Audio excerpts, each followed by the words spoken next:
Hola, buenas tardes. Muchas gracias, Belén. Y nada, un placer volver a estar aquí con todos vosotros el día del World Delirium Awareness Day.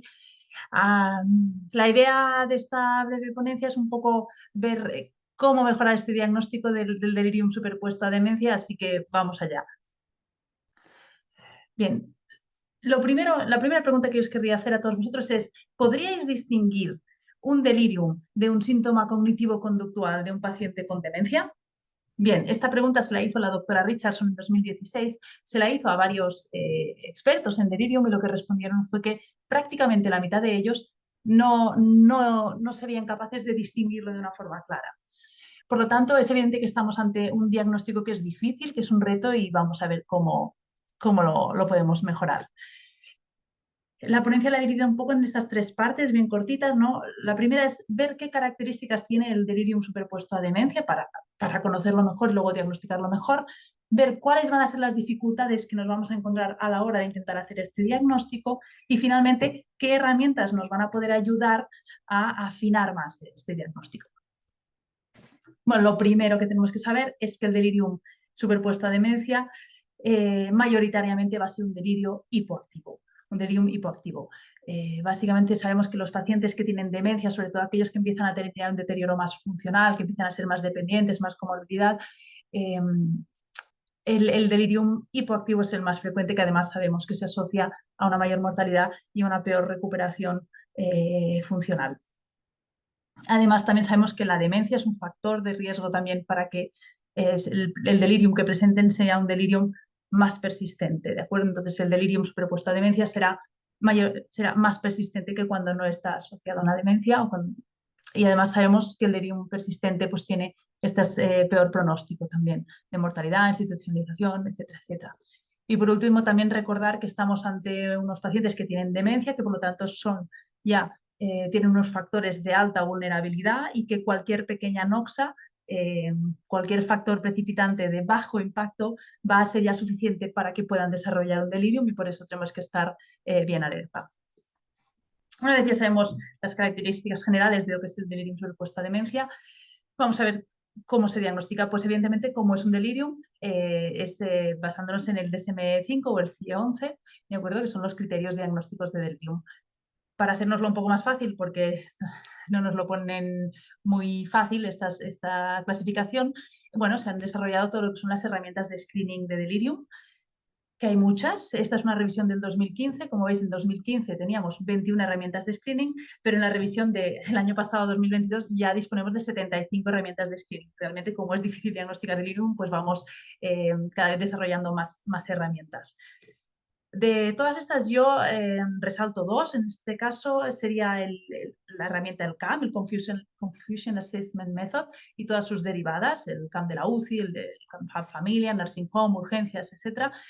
Y luego está, por otro lado, el test del 4AT, que sobre todo en Europa se ha incrementado mucho su popularidad y su uso, básicamente porque es una escala que podemos utilizar en pacientes que no colaboran y que no necesitamos una formación. Es más fácil que el CAM. El problema es que todos los estudios, o prácticamente todos los estudios de validación de estas escalas de screening, cuando se han hecho, no han incluido o han incluido muy pocos pacientes que tuvieran demencia. Entonces, si ya partimos de que el DSM-5 y el CIE-11 no nos ayudan mucho en el diagnóstico de delirium, menos aún en el del delirium superpuesto a demencia, las escalas de screening veréis que tampoco nos ayudan tanto, ¿no? Estas son la sensibilidad, la especificidad de las escalas CAM y sus derivadas en sus estudios de validación. El problema es que, sobre todo en las dos primeras, el CAM y el CAM de la UCI, prácticamente no se incluyeron pacientes con demencia, no había. Y en las últimas dos, el CAM Familia o el 3D, sí que como son posteriores, ya se incluyeron algunos pacientes con demencia, aunque la representación es muy baja. Realmente, estudios de validación del CAM con un alto porcentaje de demencia, solo hay uno, que es cuando se validó el CAM en Alemania, en alemán. Lo único de este estudio no disponemos de en qué estadio estaban, ¿no? Qué grado de demencia tenían los pacientes incluidos. El gran problema para mí, bueno, que tiene el CAM y sus derivadas, es que se centra básicamente en trastornos neurocognitivos, ¿no? Básicamente en la atención, es decir, veis que aquí pone, ¿no? Tiene que tener la atención sí o sí y luego, evidentemente, pues el curso agudo y fluctuante. Entonces, luego, secundariamente, ¿no? O un pensamiento desorganizado o la alteración del nivel de la conciencia. Pero claro, el hecho de que principalmente tenga que ser el trastorno de la atención hace que su precisión diagnóstica vaya disminuyendo a medida que va evolucionando la demencia, porque veréis que la atención ya se nos altera. Y el otro test, que es el 4AT, ¿no? También en su estudio de validación tenemos que tiene una sensibilidad alta y una especificidad de casi el 80%. Y este sí que ha incluido, hay varios estudios que han incluido pacientes con demencia. Y lo que vemos es que en el momento en que se incluyen pacientes con demencia, la especificidad de este test disminuye. Y vamos a ver por qué realmente. ¿Por qué cuando, ¿no? En todos los test que tenemos diagnóstico de delirium, la especificidad disminuye cuando incluimos estos pacientes con demencia? Pues básicamente por por el trastorno atencional que ya va con la misma demencia.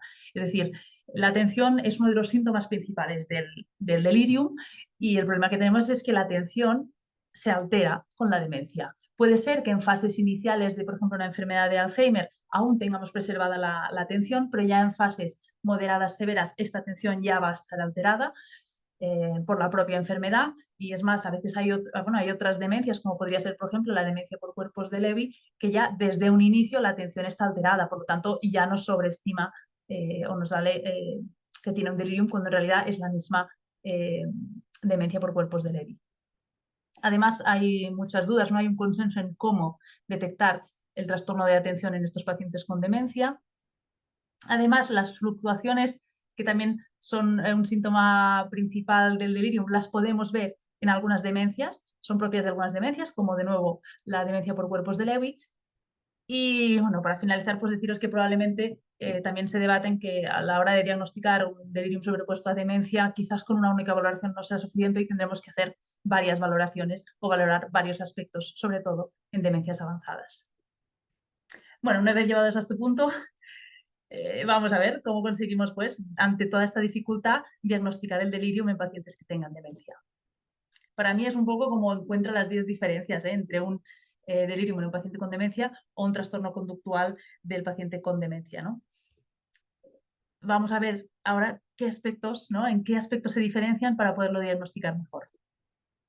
Lo primero, hay que intentar mejorar la valoración de la atención en estos pacientes con demencia. Se han probado algunos test. El test del Month of the Years Backward, que es, ¿no?, pedir al paciente que conte los meses al revés, empiece por diciembre y acabe en enero, tiene una alta especificidad y sensibilidad, pero tiene alta sensibilidad y alta especificidad, pero esta especificidad cae en picado en el momento en que incorporamos al paciente con demencia a esta valoración. También tenemos otro test de atención, que es la tarea de vigilancia, ¿no?, que se trata de que nosotros deletreemos una frase corta y le pidamos al paciente que nos avise cada vez que digamos la letra A. Y este test de atención también tiene una alta sensibilidad, pero de nuevo la especificidad en pacientes con demencia es más baja. Y finalmente hay este test, el Six Item Cognitive Impairment Test, que lo que hace es combinar no uno, sino dos test de atención, el de ir restando de 7 en 7 y el test de los meses del año al revés, pero es que además aquí ya incorpora la memoria, la orientación, ¿no?, una valoración de estos dos ítems que por lo tanto aumenta la especificidad de esta combinación de test en el diagnóstico del delirium superpuesto a demencia. Otro aspecto muy importante para intentar mejorar este diagnóstico de delirium superpuesto a demencia es valorar el arousal. El arousal es el nivel de estimulación sensorial requerido para mantener al paciente atendiendo a las órdenes que le estamos dando.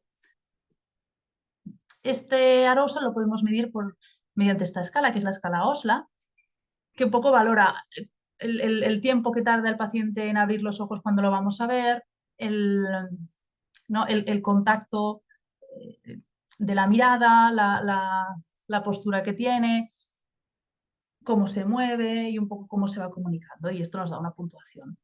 Y este test nos es muy útil sobre todo porque cuando no podemos valorar la atención del paciente, esto sí que lo podemos valorar y por lo tanto es un test muy útil en el delirium hipoactivo.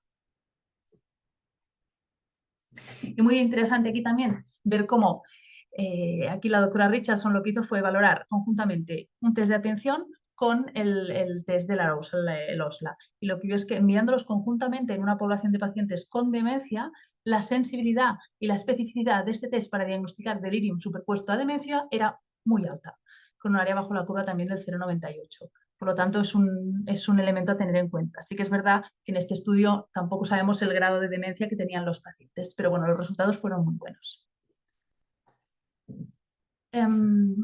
Otro aspecto es valorar, por ejemplo, también el estado de alerta. Esto es mediante esta escala que yo creo que todos la conocéis, pues también en este caso el doctor Morande lo que hizo fue diagnosticar como delirium los que no estaban por encima de 0 o por debajo de 0.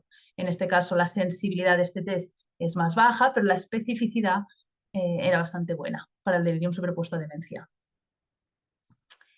Y finalmente, pero no menos importante, a mí me gusta mucho este aspecto y es el valorar las fluctuaciones motoras en estos pacientes. Básicamente porque sabemos que el delirium es un trastorno neurocognitivo, pero también un trastorno motor. Sabemos que a la par que el trastorno cognitivo aparece, aparecen todos los trastornos también funcionales, ¿no? Y las fluctuaciones. Y que este trastorno motor no es solo una consecuencia del delirium, sino que también puede ser un signo de delirium. Por lo tanto, vale la pena en pacientes donde a nivel cognitivo nos cuesta muchísimo más de ver la diferencia, pues ir a mirar la función motora, las fluctuaciones motoras. Y para esto pues se han valorado en pacientes con delirium pues el test de Tinetti, el Tram Control Test y el HAVAM. Este último un poco es el que nos centramos en el último estudio que hicimos, porque es un test que se puede aplicar a cualquier paciente, colabore o no colabore, camine o esté completamente encamado, ¿vale? Nos mira el equilibrio, las transferencias, la movilidad y también nos da una puntuación. Y lo que vimos también es que a pesar de que en una población con pacientes con demencia la sensibilidad de este test para el delirium no es especialmente alta, sí que la sensibilidad nos lleva casi a un 80%, que no está mal. Y ya para ir finalizando, nada, traeros dos herramientas que han salido en los últimos años específicas para el diagnóstico de delirium superpuesto a demencia. El primero es el 3-Item DSD Screener, que salió en 2019 y que solo hace 3 preguntas. Les pregunta a los pacientes una pregunta de orientación, ¿dónde estáis? Una pregunta de atención, que cuenten los días de la semana al revés, y luego si está o no dormido, o tendencia a la somnolencia, lo cual es un test que tiene una alta sensibilidad para diagnosticar delirium superpuesto a demencia, pero de nuevo la especificidad nos baja al 40%, que además destaca que en este estudio sí que diferencian por grados de demencia y que conforme va avanzando la demencia, la especificidad cae en picado, hasta un 8% en las pacientes con demencia avanzada, lo cual no nos sirve de mucho. Y el otro test es el 4DSD, que también lo publica Morandi en el 21, y lo que valora 4 ítems: la alerta, función cerebral, atención y fluctuaciones, que todo muy preparado, pensado para pacientes con demencia, ¿no? Con test muy sencillos. Y bueno, la sensibilidad de este test para conseguir diagnosticar delirium superpuesto a demencia pues es del 80%, y aquí también es interesante ver que la especificidad también se mantiene en 80%. Y a pesar de que vemos que también disminuye esta especificidad a medida que avanza la demencia, se mantiene por encima del 50% en la demencia avanzada. Por tanto, ya para resumir, ¿no? Recordar que estos test de cribaje de delirium, su especificidad va a bajar en el momento en que lo valoramos en pacientes con demencia, que además conforme esta demencia vaya avanzando, la especificidad también bajará. Esto hay que tenerlo en cuenta cuando los aplicamos, y que luego, dependiendo del tipo de demencia y del momento de la etapa de la demencia, pues nos podemos ayudar de otras valoraciones, otras herramientas, ¿vale? Para afinar más el diagnóstico. Por ejemplo, ¿no? Los test de atención más o menos complejos, ¿no? Como el de los meses o el de la letra A, que es un poco más simple.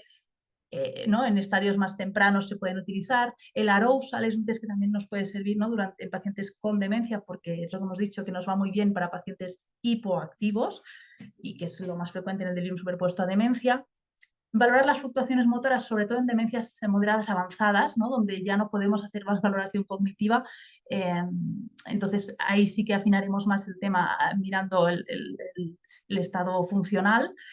Y luego, pues, conocer estos test nuevos que están saliendo ahora, específicamente para detectar delirium superpuesto a demencia. Y ya a modo resumen, para mensajes para llevaros a casa, pues recordar que el delirium superpuesto a demencia será un delirium predominantemente hipoactivo y que además va a ser más persistente, que las herramientas de cribaje de delirium que tenemos van a ver cómo su especificidad disminuye en el momento en que lo aplicamos en pacientes con demencia y que además conforme avanza esta demencia aún disminuye más esta especificidad, que la valoración de otros aspectos, bueno, de la atención, del arousal, del estado de alerta, del trastorno motor, nos van a permitir, ¿no?, según el estadio de la demencia, pues una mayor precisión diagnóstica. Y finalmente, pues estas herramientas nuevas, como puede ser el 4DSD, son herramientas específicas para detectar delirium superpuesto a demencia que son prometedoras, pero evidentemente solo hay un estudio, necesitamos pues aplicarlo en la población real y ver más estudios a ver cómo funciona. Pues nada, muchísimas gracias y resto a vuestra disposición para las preguntas que queráis.